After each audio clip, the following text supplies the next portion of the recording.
BMCVTC Hindi इस channel के video देखने के बाद हमें क्या करना है? बहुत आसान सी बात है बच्चों। हमें सबसे पहले वीडियो के डिस्क्रिप्शन बॉक्स में जाना है और उसमें कुछ आसान से प्रश्न दिए गए हैं जिसका वीडियो आपने अभी देखा है और उसे हल करने का प्रयास कीजिए। उसके बाद उसी डिस्क्रिप्शन बॉक्स में इस वीडियो से संबंधित अपने मत व्यक्त कीजिए। गूगल फॉर्म द्वारा एक छोटा सा लिंक दिया गया है, उसे क्लिक करिए और उसमें एंट्री करिए। और अंत में जाते जाते हमें इस चैनल को लाइक करना है, सब्सक्राइब भी करना है ताकि आने वाले वीडियो की जानकारी आपको मिलती रहे। तो है ना आसान सा काम? चलिए देखते हैं अपना वीडियो।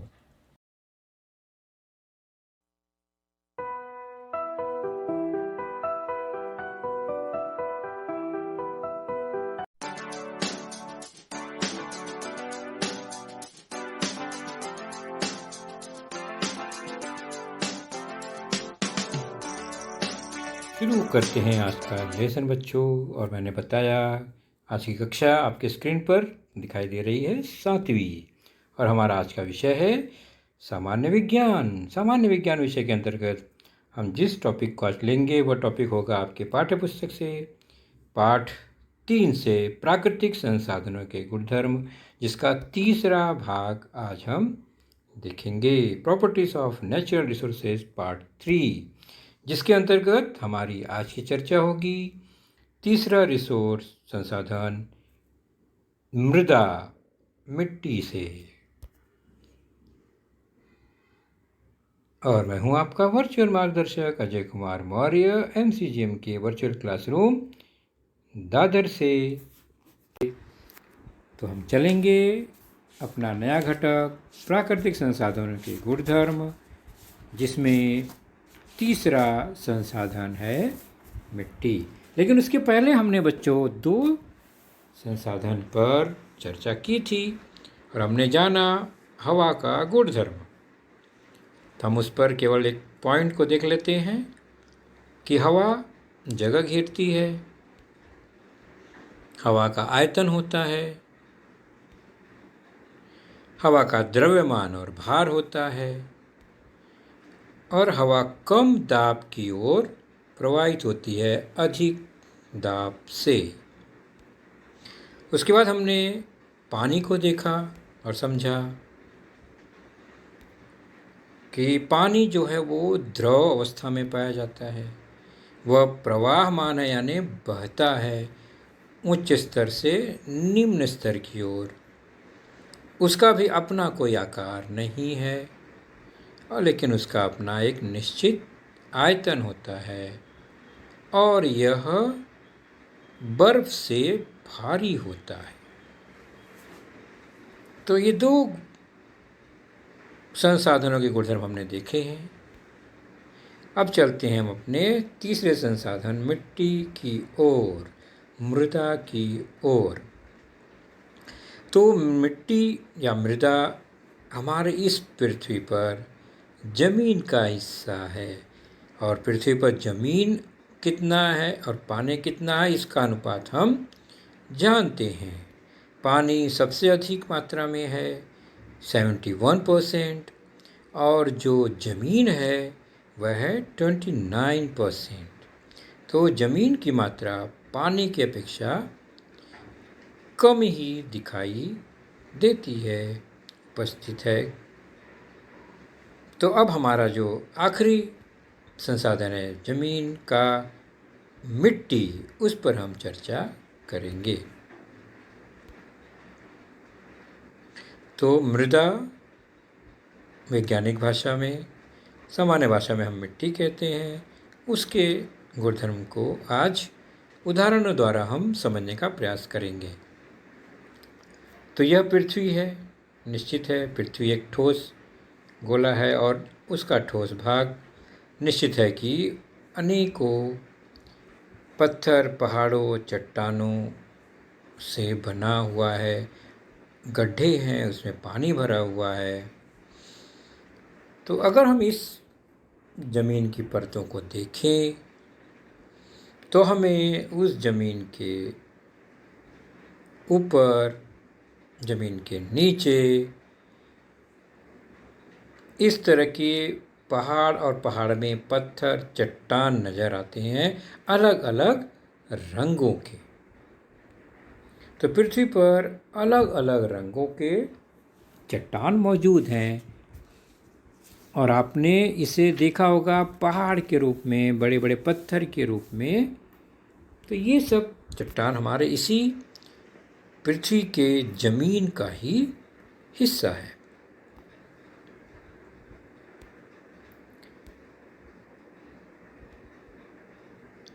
इसी ज़मीन पर कुछ अलग तरह के घटक हैं जो कि चट्टानों के टुकड़ों से लाखों साल बाद वह एक अलग रूप लेता है, जिसे हम मिट्टी या मृदा कहते हैं, जो कि बहुत ही उपयोगी होता है सजीव सृष्टि के लिए।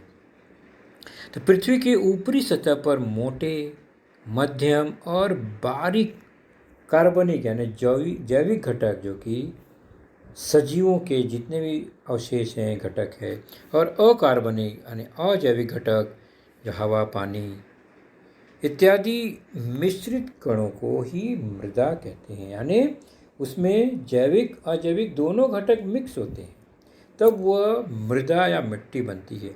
चट्टान जो है वो मृदा नहीं है, वो टोटली अजैविक घटक है। तो मतलब चट्टान उपजाऊ चीज़ नहीं है, चट्टान में कोई सजीव यानी वनस्पति जीवन उगता नहीं है, लेकिन मिट्टी में सजीवों की उत्पत्ति अर्थात वनस्पतियों की उत्पत्ति होती है। तो ये बहुत कीमती हिस्सा है हमारी ज़मीन का। तो ऊपरी सतह पर से मिट्टी हटाने पर प्रायः चट्टान पाई जाती है। ये हमने देखा है खुदाई करते समय, आपने नोट किया होगा। कभी कभी चट्टान जल्दी मिल जाता है, खासकर मुंबई जैसे शहरों में, और गांव में जहाँ पर खेती होती है वहाँ पर चट्टान थोड़ी गहराई में पाई जाती है, ऊपर मिट्टी की मोटी परत होती है। तो पृथ्वी के ऊपर ज़मीन के पर जो छोटे छोटे महीन कण होते हैं वह मृदा कहते हैं। हम उसे हाथ में उठा सकते हैं, काफ़ी महीन लगता है उसका पाउडर। तो मृदा का प्रमुख घटक जैविक और अजैविक घटक, और यह क्या आसानी से बन जाता है। आपने देखा होगा मिट्टी गांव में हम देखते हैं, या धूल उड़ता है हवा में, तो आखिर ये बनता कैसे, कहाँ से बना होगा। तो ज़मीन के अंदर गहराई तक मिलने वाली और बहुत मामूली से दिखने वाली यह मिट्टी असल में बहुत जटिल प्रक्रिया के दौरान कई लाख सालों में बनकर तैयार हुई है। कई लाख साल लग गए बनने में। अभी हमें भले ही यह बारीक चूर्ण के रूप में दिखाई देती है, लेकिन लाखों साल पहले यह बड़े बड़े चट्टानों के रूप में हुआ करती थी। लेकिन पृथ्वी पर के वातावरण, माहौल, क्लाइमेट से वे चट्टानें चटक कर, टूट कर धीरे धीरे बारीक कणों में बदलती गई। तो तेज हवा, धूप, गर्मी, पानी की लहरें, पानी की बहाव से धीरे धीरे ये पत्थर, चट्टानें टूटते हुए, बहते हुए बारीक होती गईं और धीरे धीरे वो मिट्टी का रूप ले ली।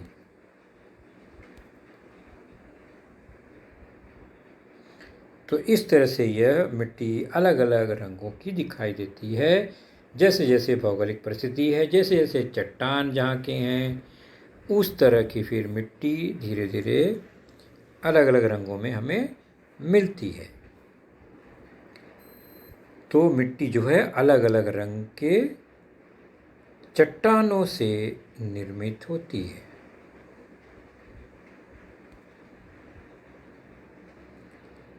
तो मिट्टी अलग अलग रंगों की पाई जाती है, ये एक सामान्य सा पहला गुणधर्म है।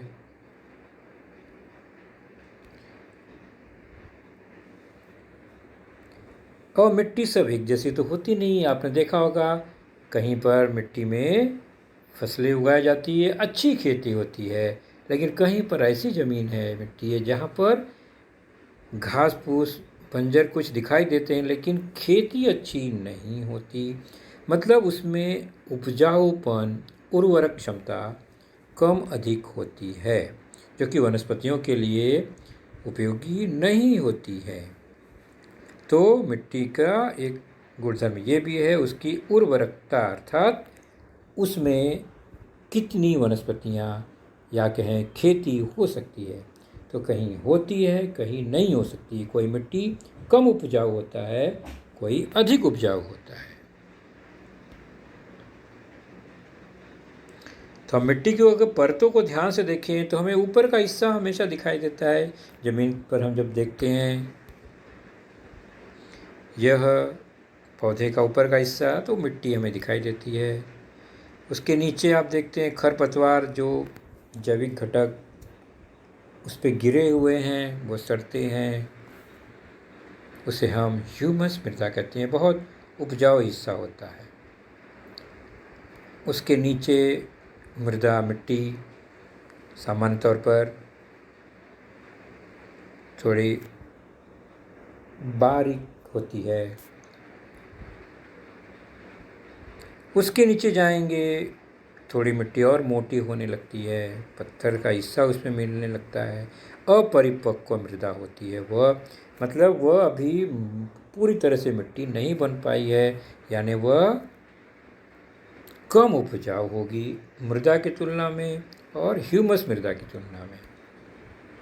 उसके नीचे जाएंगे तो मिट्टी की मोटे मोटे कण या पत्थर मिलते हैं, जिसे मिट्टी की परत तथा छोटी चट्टानें कहते हैं। तो छोटे छोटे पत्थर वहाँ पर मिलने शुरू हो जाते हैं। और नीचे जाएंगे तो बड़े बड़े मोटे मोटे पत्थर, चट्टान हमें प्राप्त होते हैं, जो कि मूल चट्टान है। तो इस तरह से विविध परतों में हमारी ज़मीन बनी हुई है। तो ज़मीन की ये परतें आपने देखी। तो जहाँ पर ह्यूमस और मृदा ज़्यादा होगी वहाँ पर वनस्पतियाँ, पौधे अधिक मिलेंगे। तो उर्वरकता पर हम इसका एक गुणधर्म निश्चित कर सकते हैं, किसका? मिट्टी का। तो कुछ मिट्टी उपजाऊ होते हैं, उर्वरकता अधिक होती है, कुछ उपजाऊ नहीं होती।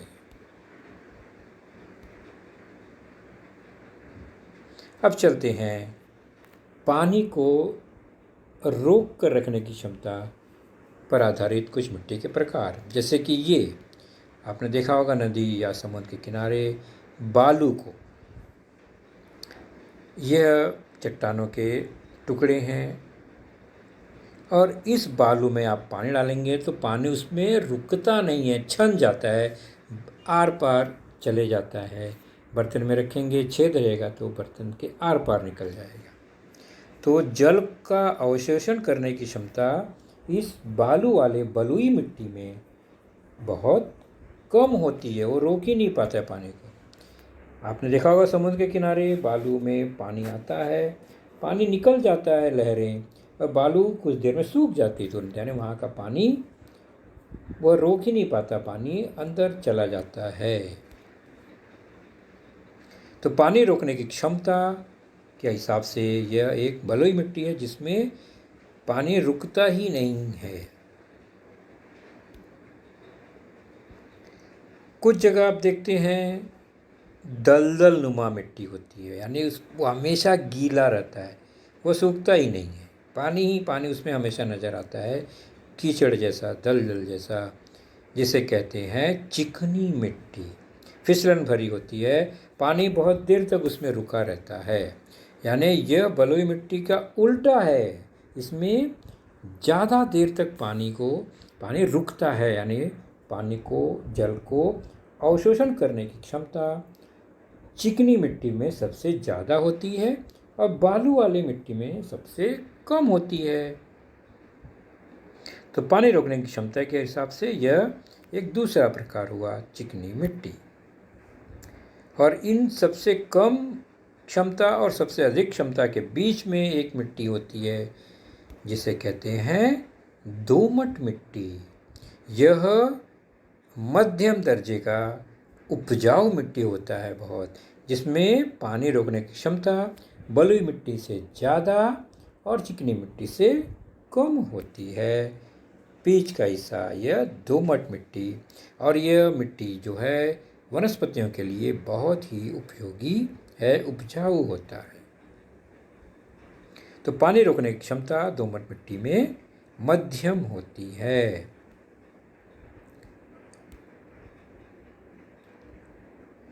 तो जल का अवशोषण करने की क्षमता के अनुसार मिट्टी के प्रकार हमने देखे, बलुई मिट्टी, चिकनी मिट्टी और दोमट मिट्टी। बलुई मिट्टी कण में ये पानी रुकते ही नहीं है इसमें। चिकनी मिट्टी जो पानी को रोक के रख लेता है ज़्यादा देर तक।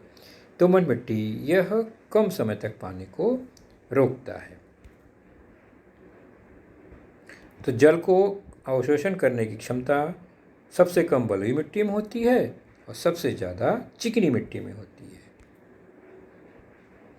प्रयोग द्वारा भी हम देख सकते हैं, 3 पात्र बर्तन लेते हैं, तीनों में हम 3 प्रकार की मिट्टी रखते हैं।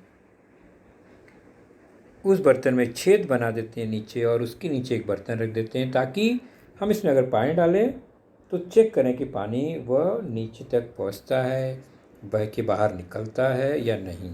तो कैसे चेक करेंगे? हमने पाइप लगा दिया और नल चालू कर दिया।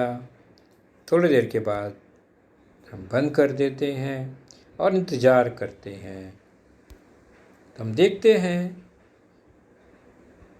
कि तीनों बर्तन में अलग अलग पानी का स्तर हमें दिखाई दे रहा है। कहीं पर अधिक, तो जहाँ पर ज़्यादा पानी बह गया मतलब वो बलुई मिट्टी, जहाँ पर बहुत कम पानी आया मतलब पानी सब ऊपर ही रह गया है मिट्टी में, चिकनी मिट्टी। और जहाँ पर कुछ पानी बह गया, कुछ पानी उसी में रह गया, वह है दोमट मिट्टी। तो यह तीनों मिट्टी के विशेष गुणधर्म हैं पानी को रोक कर रखने की क्षमता के अनुसार।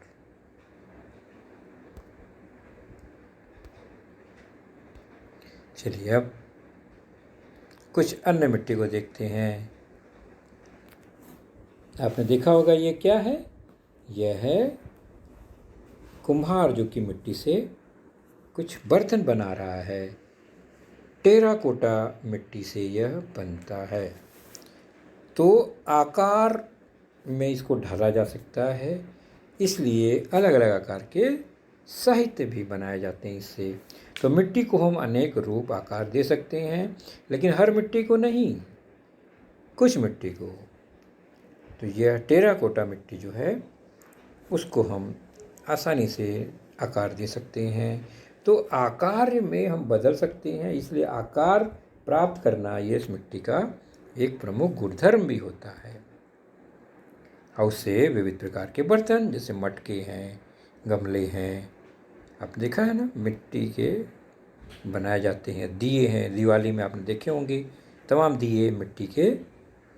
ये सब कैसे बनते हैं? क्योंकि वह आकार में उसे ढाला जा सकता है, बनाया जा सकता है। तो आकारिता मिट्टी का एक गुणधर्म है, जिससे हम मिट्टी के विविध आकार के साहित्य बना सकते हैं। मटके, मिट्टी के दिए, मूर्ति, ईंट, ये सब इसी गुणधर्म के कारण बनते हैं, आकारिता के कारण। अब हम देखते हैं उपयोग के अनुसार मिट्टी के प्रकार। तो उपयोग के अनुसार मिट्टी के प्रमुख 4 प्रकार हम देखते हैं। ये देखा आपने, बर्तन देखते ही पहचान गए कि यह चीनी मिट्टी का बर्तन है। कप, बशी, प्लेट, गुलदस्ता इत्यादि हमारे घर में। फिर दूसरा है मूर्ति बनाने के लिए एक विशेष मिट्टी, जिसे खड़िया मिट्टी कहा जाता है, और शाड़ू की मिट्टी भी कहा जाता है, जिससे मूर्तियाँ बनाई जाती हैं, पुतले बनाए जाते हैं। उसके बाद यह है मेकअप का सामान वाला मिट्टी, मुल्तानी मिट्टी। चेहरे की रंगत बढ़ाने के लिए सौंदर्य प्रसाधन में इसका उपयोग किया जाता है, मुल्तानी मिट्टी। और चौथा है, हमने अभी देखा आकार बर्तन बनाने के लिए मिट्टी जो है वह है टेराकोटा, जिससे विविध प्रकार के गमले, सजावट की वस्तुएं इत्यादि बनाई जाती हैं। तो उपयोगी मिट्टी के अनुसार उसके यह 4 प्रकार हमें मिलते हैं। तो बच्चों, इस प्रकार हमने आज क्या जाना मिट्टी के बारे में कि मिट्टी विविध रंग के चट्टानों से बनती हैं, इसलिए अलग अलग रंग के पाए जाते हैं। दूसरा है वह उपजाऊ होता है, कहीं कहीं कम उपजाऊ होता है। तीसरा है पानी रोक कर रखने की क्षमता किसी मिट्टी में अधिक, किसी मिट्टी में कम होती है। आकारता यानी मिट्टी को विविध आकार में ढाला जा सकता है। तो ये मिट्टी के कुछ प्रमुख गुणधर्म हुए। तो बच्चों, आपने देखा आज का लेसन, उसके प्रमुख मुद्दों को ध्यान से बार बार दोबारा देखकर समझने का प्रयास कीजिए, क्योंकि एक बार देखने पर किसी को भी वो पूरा मुद्दा समझ में नहीं आता। तो जैसे ही हम 2 बार 3 बार देखेंगे तो हमें वह समझ में आने लगेगा। और इसके आगे की जानकारी जो होगी बच्चों, वह निश्चित ही हमारे अगले वीडियो में होगी। तो उस वीडियो को देखने के लिए, उसकी सूचना प्राप्त करने के लिए जो नीचे सब्सक्राइब का बटन होता है उसे ज़रूर प्रेस कीजिए और नोटिफिकेशन ऑन रखिए, ताकि जैसे ही हमारा लेसन चैनल पर डाला जाएगा आपको वह तुरंत प्राप्त होगा। तो अपना ख्याल रखिए, सुरक्षित रहिए। Thank you.